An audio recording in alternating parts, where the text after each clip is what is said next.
once again. Also, darts on the tube. We're bringing you our live free watch-along tonight of Premier League Night 1 as the 17-week Jamboree gets underway.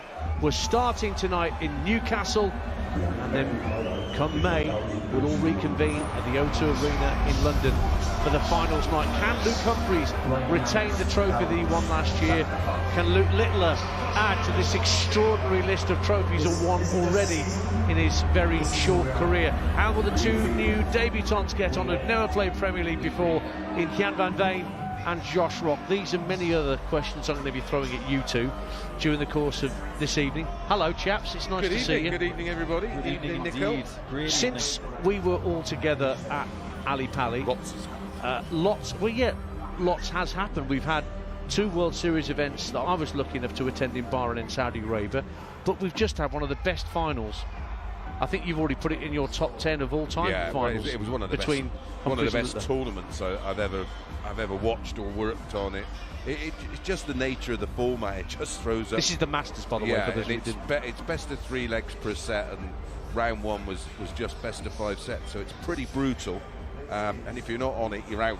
As we saw, we've seen a lot of big names drop pretty early, but yeah, the final. And as you say about defending trophies, Humphries trying to defend this one. He tried to defend the Masters, went very, very close, didn't he? But there's nothing like having a little bit of good fortune and being the best player in the world, and that's what Luke Littler is. Mike De Decker had a dart to beat him, and Gezi Price had a dart to beat him, and what was a remarkable match. Absolutely, and I think the PDC have got great license to be smug from the last 13 months, because the reinvention of the now PDC World Masters has been seen as a bit of a master stroke, no pun intended, because before that the Masters was seen as just this non-ranked curtain raiser to the season. Well, then now it's one of the tournaments like the Community Shield sort of thing. Well, then it had a bit of added spice, because what they did for 2 seasons, the winner who wasn't, if they weren't in the Premier League, got their spot through that.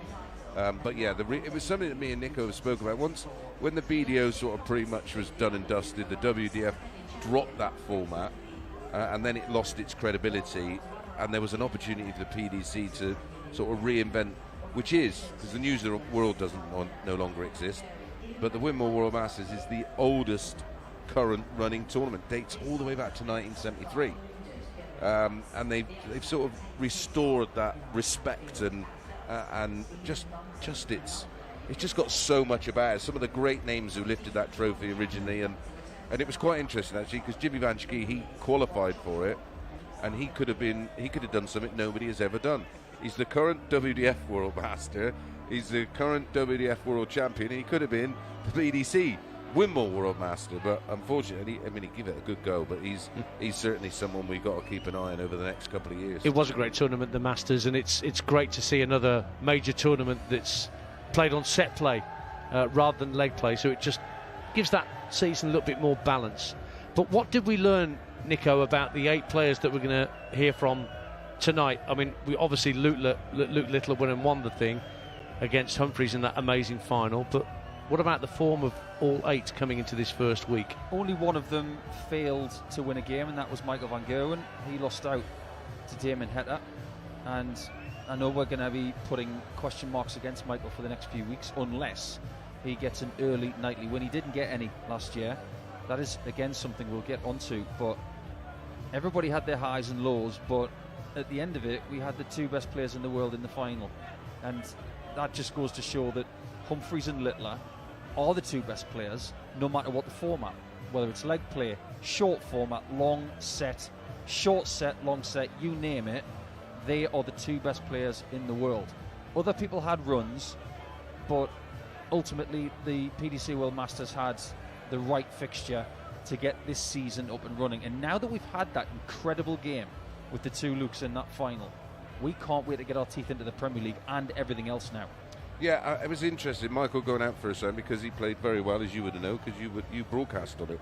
He won the first event in Bahrain, and then went on to make the final in Saudi against Littler. And you're beginning to think, well, he won a World Series last year, and that you're beginning to think, right, he's actually fixed what's ever wrong. But apparently, going into the weekend of the Masters, something went off in Holland with regards to his private life, and Vincent, I seen Vincent, and he was like, he's in bits, mate.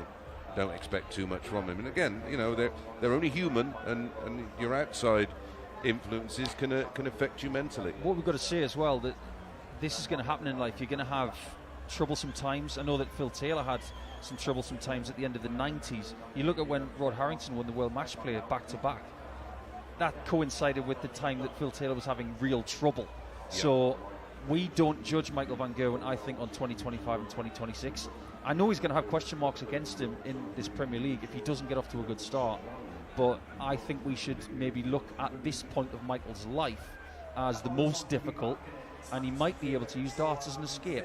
I really hope he can do that. Yeah, and it was interesting because the shackles were off for the first time for a lot of players who were uncertain about the Premier League when we were at the World Championships, and it was something that we all spoke about, especially with Jonny Clayton. I think Josh Rock was pretty much a shoo-in. We all agreed on that. But players like Jonny Clayton and Bunty and James Wade all affected. I thought James Wade played brilliant in spells. Him and Van Veen had a tremendous match where they were just trading 170, 115 averages, and there was 107 from Wade in there as well. And it was 2-2 after 4 sets. It was remarkable darts considering the format, because every leg matters. They'll be relieved to get back and play some normal darts, I would have thought. But yeah, Michael was disappointing, but again, you can take that out. I thought Josh Rock wasn't that clever.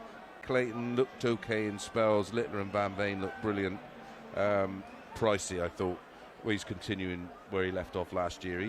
He for me looks likely, and he looked likely all year. The numbers don't lie, and it took a remarkable performance from Littler to beat him. So a reminder, 8 players involved in the Premier League this year. They are the 2 Lukes, Luke Humphries, the reigning champion, and Luke Littler, the world champion. Josh Rock and Jan van Veen are the 2 newbies. Michael van Gerwen, Gerwyn Price, Jonny Clayton and Stephen Bunting. And ahead of night 1, we'll go through the fixtures one by one with our good friend Alex Dunn from William Hill, who joins us now. In the Zone on talkSPORT 2 with William Hill. 18+, gambleaware.org. It into you, Alex. Take us through it then from the 4 quarter-finals we've got tonight. Yeah, looking forward to tonight's action. Josh Rock is 8-11 against Jonny Clayton. I've got to say, that's a pretty backable price for Rock, who's just eased out from 4-6. Obviously, it is a bit of a shorter format than the players have been used to in competitions that they've been playing of late. But at the same time, Rock can be pretty explosive, and I do think that he could be the value there. We've boosted the price of Rock to win and each player to have at least one 100-plus checkout from 9-2 to 6-1. Then we've got Littler Van Veen. What a matchup that is. 2-5 for Littler. Van Veen is 19-10. The fact that Littler is obviously favourite, but not as short as he could be, gives Van Veen a lot of respect, but surely you can only see Littler winning there. Littler to have at least one bull finish is 100-30, out from 9-4. I like the look of that. As for Luke Humphries, he's 4-7 against Gerwyn Price. Now, I think this is an opportunity for both players, because I think whoever wins, facing Bunting or Van Gerwen, who we'll get to in a moment, that might be the weakest quarter-final that we have tonight. So I think they'll all be going all guns blazing to win that one. Humphries priced up at 4-7, and then Bunting Van Gerwen. Bunting 11-8, Van Gerwen priced up at 4-7. So the reverse of the other quarter-final there. So all in all, I think we're set up for either Humphries or Price, whoever wins through, to get to the final. Luke Humphries could well be the value tonight. We've got plenty of markets available. You can bet outright as far as the whole competition is concerned, or the night winner. So Littler, for example, is 8-11 to win the whole thing. He's 13-10 tonight, but I think the value lies with Luke Humphries. 7-2 to win tonight, and plenty of other markets available for you, and available in play once we go live as well. Alex, thanks very much indeed. There's Alex Dunn from William Hill with all the odds. It's 18+, gambleaware.org. In the Zone on talkSPORT 2 with William Hill. 18+, gambleaware.org. And Chris Mason, Paul Nicholson, Luke Humphries is a very interesting case in point, the reigning champion of the Premier League. And he felt like he was having to prove people wrong back in May when he won at the O2. And here he is, the world number 2, still feeling and still having that mindset that he's got to prove people wrong. Although, at the same token, he was saying Luke Littler was the best player ever in the wake of his all we heard Masters really final. Towards the back end of that Premier League campaign was not if Luke Littler was going to win it, it was when and by what scoreline. And That's very dangerous territory to be in. I can see Van Veen beating Littler tonight, because Littler, as he was in the Masters, as he is most of the time, he's slow out of the box. Van Veen is the opposite. Van Veen normally he'll peak and then ease down, but what he does do is hit the ocky running. He's not one of these that needs a leg or two just to find his feet. That is the Littler weak spot, isn't it? The slow start. Yeah, because he doesn't practice. No. And he doesn't, and he openly admits it's not like a Gary Anderson job, this, where we know he practices. He don't practice, although Gary doesn't practice anymore. Just to put that out there. Yeah, and more and more players are taking that attitude because there's so much darts now. Their practice is done in prep and in play. It's totally different. Me and Nico would tell you, we could go 6, 7, 8 weeks without having a match. We had to practice. We had to go out and do shows just to get a bit of money in and try and stay sharp, or playing opens. We go off and playing little 500 quid opens. Yeah, Simon Whitlock, when he was in the Premier League and obviously making the final about 16 years ago, he used to say that when he was in the Premier League, he didn't practice at home because he was too busy playing tournaments. So it was the 2 or 3 hours before every tournament, that was his practice. It was quite a smart thing to do because it meant that he wasn't over-exerting himself. But I want to go back to that point about Luke Humphries, because one of the most overused lines of the last couple of years is that this is Luke Littler's world and we're all just living in it. Well, the fact is, now it's pretty true. It is Luke Littler's world and Luke Humphries is living in it. And for the first time, I believe that he's sick of living in Littler's world. He would like for people to live in his world a little bit more and start giving him a bit more credit for what levels he's achieving. He's going to have to find something quite special to topple the world number one in tournaments this year, including the Premier League, because he averaged 105. He had more than 40% on his doubles in that final in Milton Keynes on Sunday, and he still lost.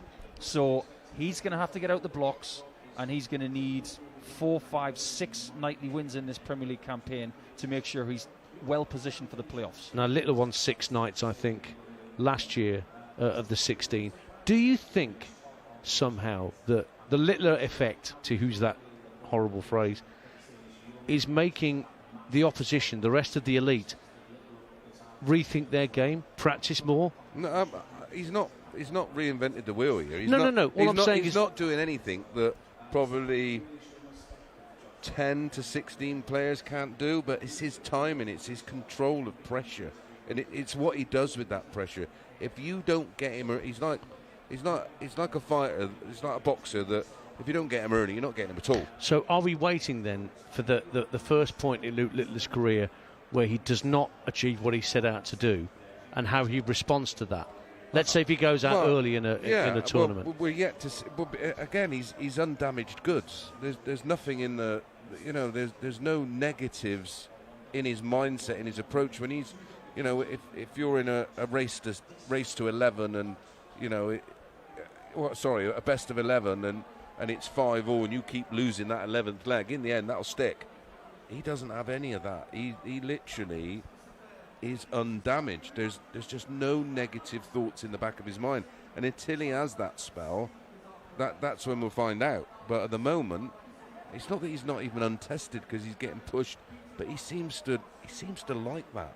Not to regurgitate what Phil Taylor used to say almost too many times, was you got to put him under pressure, but the responsibility of the chasing pack, so to speak, they've got to continually put him under pressure in every chance they get. But the problem that they have with that is that something that they talk about a lot in the NFL, and Nat Coombs, one of our colleagues here at the talkSPORT network, he uses this word quite a lot: situational pressure. It's about what is happening in this second. Can I react to that linebacker coming towards me? Am I the quarterback who has to lay this ball off to the side or maybe even take the sack? The thing is, Littler's the best quarterback in darts that we've seen in a very long time, because no matter what the situation, he can handle it. Yeah, he gets a read on things, and I love to study players, and even when you're commentating, you're still sort of, you've got one eye on being commentator, but you've also got one eye on still being a player, so you read it slightly different. And I sort of look for strengths and weaknesses. The only weaknesses he has is he's lazy. He's not dedicated, but he's done all that. all that hard work's been done for 10, 12 years since he was 3 years of age. So he can get away with it. It's like, listen, Tiger Woods doesn't need to go to the range. Do you know what I mean? He'd just pick up his golf, when he was at his absolute best, because all the graft had been done. It's ingrained, and that's what he's got. Like I say, it'd be interesting to see him go on a 2-week holiday, not pick his darts up, bounce back, get beat a few times, and like Nico said, that's right saying it. It was like with Taylor. The darts at a double against Taylor were like playing on a Champion's Choice board. They were half the size, weren't they? Because it came with that responsibility and pressure of being that guy. Yeah. And he knows, because he did it and the eyes of the world. Yeah, the eyes of the world are on you because you're playing Taylor, or in this instance because you're playing Littler. And the situation of world number one is no longer a thing, because his lead at the top of the rankings is so vast now that he's going to be world number one for years. Literally. If he doesn't win the World Championship in 2027, he's still going to be world number one by the looks of it. And let's think about as well what he potentially could achieve if he goes on to win the next World Championships, which at the moment you would actually say was more likely than not. Although everyone goes on about the back-to-back and that exclusive club, he goes in a super exclusive club with Phil Taylor and the second best player to ever do it, Eric Bristow, because they're the only two people that have won it back-to-back. They've done the three-peat, no one else has. And Eric nearly did it twice, actually. And I love the fact that Littler's talking about. And he'll do that when he's, sorry, Nico, he'll do that as a teenager. Yeah. He wants to break the 125 average as well. Yeah. Just watch him do it over the next 16 weeks. I think he will. This is the format to do it. Well, the Premier League is one of the trophies he's yet to get his hands on, like the European Championships. Nico, thank you for the time being. Paul Nicholson will be back with us for the second game, which will be Luke Littler against the new Dutch number one, Kian van Veen, making his debut at the Premier League. But first up, we've got another debutant, Chris Mason. Josh Rock, World Cup winner with Northern Ireland back in the summer, taking on Jonny Clayton, who won the Premier League back in 2021. Hasn't featured in this format for 3 years, and he's been desperate to get back into it. Yeah, absolutely. Had a bit of a dip in form, but his ranking's good now. He's right up there. Well, he's the Welsh number one. He's in front of Gezi Price, but Josh Rock's got a lot to prove here, Dance. He's, a lot of people have, and himself, have asked to be in the Premier League. This is his opportunity, and he's got to grasp it, or this could be a long campaign. We saw last year with Stephen Bunting's issues that dogged his Premier League return, and of course Stephen Bunting's maintained his Premier League position. That's a controversial pick in itself, and James Wade's had plenty to say about his omission. And when you listen to James, although he can be quite a spiky individual, he makes some valid points. What James said has a lot of merit, but he's not here. Bunty is. He'll be up later against Michael Van Gerwen, but here comes the ferret, Jonny Clayton, one of the most likeable men on the circuit. And he absolutely adores the Premier League. He enjoys the Premier League. He'd rather win the Premier League than any other tournament except the Worlds, I would have thought. And that's only because it's £1 million. So with the Premier League getting underway, the intriguing thing is the season really is about to kick into gear, because we've got the first Players' Championship events coming up, the floor tournaments that are the regular, the bread and butter, if you will, of the PDC. 34 floor tournaments that take place in venues like Wigan, Leicester, Milton Keynes, Hildesheim, Rosmalen on the continent. That's where the players earn a lot of their ranking money. So they're about to get into the rigmarole, and this is where it's going to be interesting for Josh Rock, how he balances now being a Premier League player and all the responsibilities that come with that. The travel, they're off to Antwerp next week, for example, for week 2. What Nico was talking about in depth at the Worlds, it's time management now, and it's, listen, as a dart player, you want to play in everything you physically can. And Nico was absolutely on the money before the Worlds even started. He said there's too many players who have just suffering burnout. There's nothing left because they played in everything. And the one tournament you want to be at your freshest is the biggest tournament in world darts. And listen, and a lot of people think this is the second biggest. You know, it carries a lot of prestige, a lot of money, but he's been there and done it, Clayton, and a lot of the players in this field are way more experienced at this level than Josh Rock. So yeah, it's going to be a fascinating campaign, but Jonny never fails to make you smile, and he gives it everything. Ranking PDC number 5 right now. Same format for the Premier League, in case you're unaware. It is first to 6 legs that gets the win, and it's a tournament within a tournament. Every night the draw is slightly different, so tonight we've got Josh Rock against Jonny Clayton. The draw will be slightly different in Antwerp, so we'll have... Yeah, they rotate it, but it's basically a quarter-final, semi-final and final. Yeah. We will see a lot of clashes that you'll see week on, week out. That's because the same people, probably Luke and Luke, will keep meeting in the latter stages. Now, these two have got plenty of history. Rock leads their head-to-head 6-5, but more remarkably, when they play each other, they play above and beyond their normal numbers. Last 12 months, Rock 98.16, Clayton 96.36. When they play each other, 104.55 Rock, 106.96 Clayton. And we are underway. You heard the roar from the Newcastle crowd as Clayton stepped up to throw.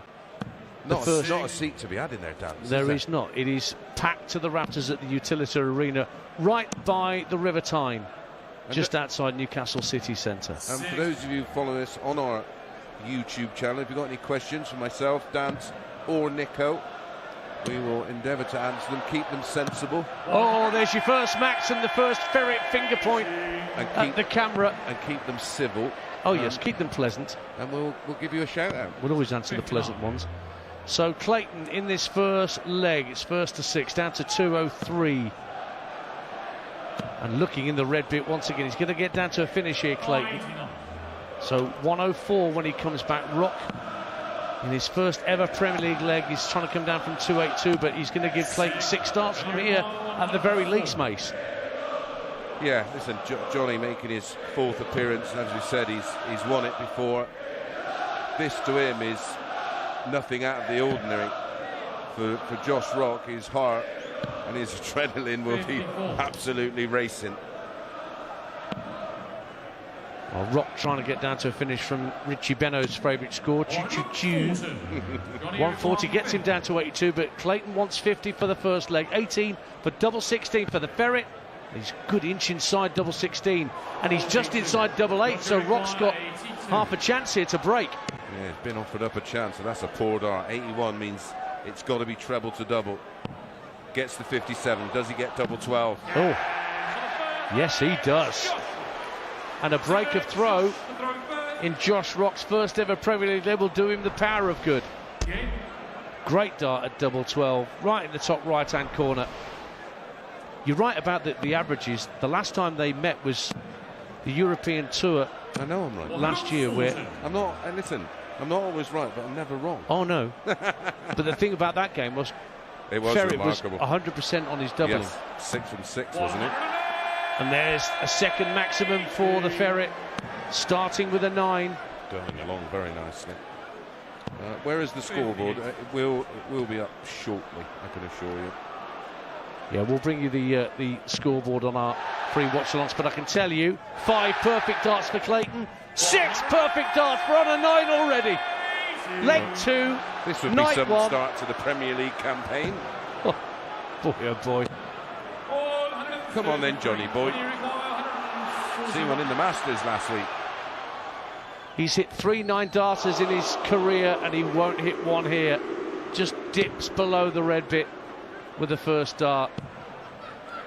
Treble 15 hit though, he's down to a finish, but Rock's on 170. 2 trebles and a ball. He wants ball to win another leg. Oh, he's way off. Hit single 1 like he did in the last leg. Goodness me, Mace. Well, that one was the same hole as his one at 82. Yeah.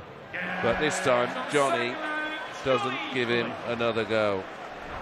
Break back for the ferret to make it 1 apiece in a race to 6.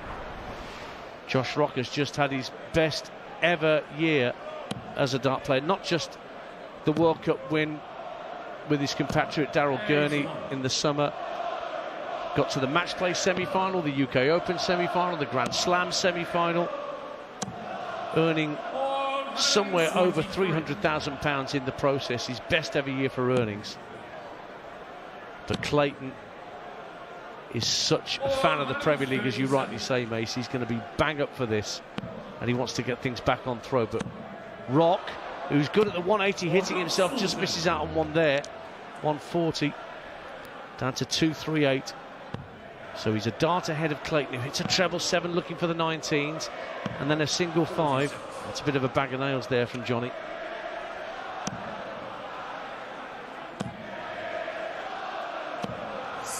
Just 60 for Rock, trebleless visit for the Northern Irishman, and he's not down to a finish as a consequence of that. Chance for Clayton to get down to something manageable. Well, we've already had 3 180s dance. The average is 105 Clayton, 98 for Rock. What a start. And I certainly expected a bit of early nerves from Josh Rock, but he's taken to this like a duck to water. Double 19 straight at it. Oh, Jonny Clayton holds throw. He was under pressure, scoreboard pressure, because Rock, with that ton-plus visit, had got himself down to tops. And as you rightly say, Chris Mason, the quality in this opening fixture, really, really good. Great for this capacity crowd to get their teeth into straight away. Yeah, I'm putting down a marker to the rest of the field. 103 now the average for Rock. 106.33. Rock. Oh. 3 darts on a pinhead. Is that his first max? It is. But Clayton's looking to match it. And does. Oh no, 140. I thought it was. Trick of the eye. I think Jonny thought it was in. He raised a finger. Yeah, he was about to point it at the camera and then thought better of it. Now, one thing Clayton's going to want to do is maintain his record. Every time he's played in the Premier League, he's reached the finals night. Yeah. He will not want to be one of the also-rans. Remember, the top 4, after the 16 weeks going around the UK and continental Europe, made the finals night at the O2. And traditionally, of course, as with the Premier League, the 2 finalists in the World Championship meet on night 1. Littler, Van Veen coming up next, isn't it? It is coming up next for you on talkSPORT 2 and the talkSPORT Darts YouTube channel. Josh Rock wants double 4 for 2-2 and gets it with 1 dart. Nicely done. They're finishing okay. There's some heavy scoring going on out there. Some standard. Much to admire here, Chris Mason. Very much so, mate. This is going along at some pace. Both players averaging over 106. For Clayton, 105. No, is that? Yeah, it's 106 now. After the 140 from Rock. Oh, they're in the red bit again. This is sensational. Jonny Clayton hits another max. Now, he's not known for hitting lots of 180s. He tends to 140 you to death. Well, it's his throw in this 5th both leg. players are now dominant on throw, aren't they? Yeah. So there's starting to be a bit of a pattern here, which Rock will have to break at some point, because it will be Clayton that effectively will be throwing for the match. Yeah, if things in stay leg as 11. As it is, 2-2, 115 for Clayton, 57 these 58. Well done, Jonny, you got it right. Tops. Wow. Oh, he's way off tops. He's a good 1.5 inches above the wire. Properly overpitched. Rock wanted 161, but the first dart was a little underpitched, so the shot is not on. Went for the bullseye and went wide into 18. So tops for Clayton to hold for 3-2. And there it is. And it is 3-2. And we should mention as well that they're using a brand new dartboard that was debuted at the World Masters that you were at Milton Keynes last weekend, which all the players are very, very happy with. Yeah, it's a Blade X, very clever board.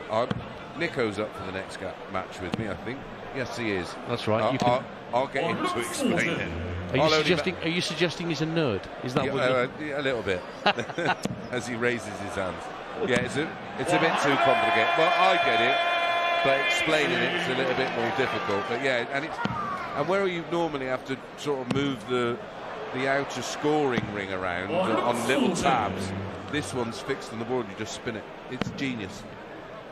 Well, they'll go into more detail about this board, but the players are very much enamoured with it, and they're scoring beautifully on this particular board.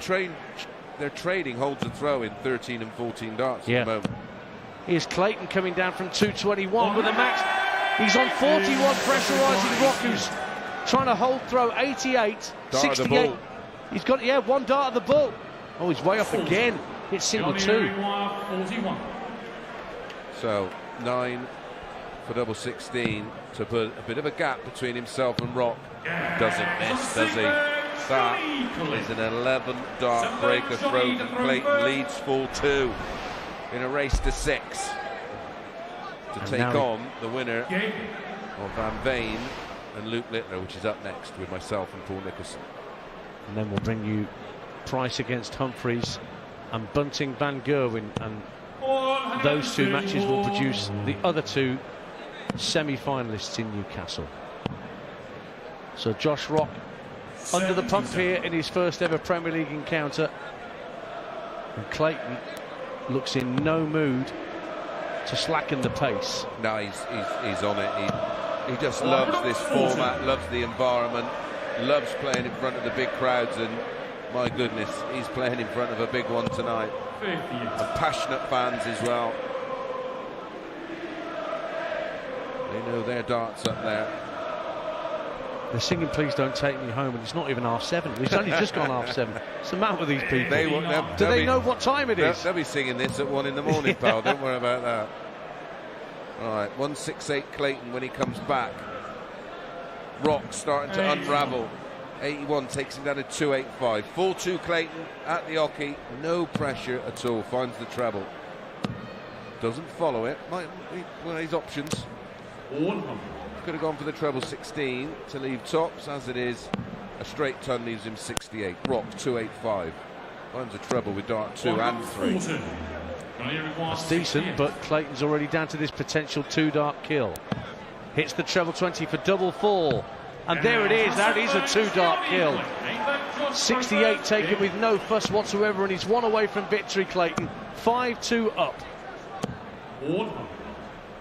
Won the European Tour event last year, European Tour 7, Clayton. He beat Nico Springer in the final.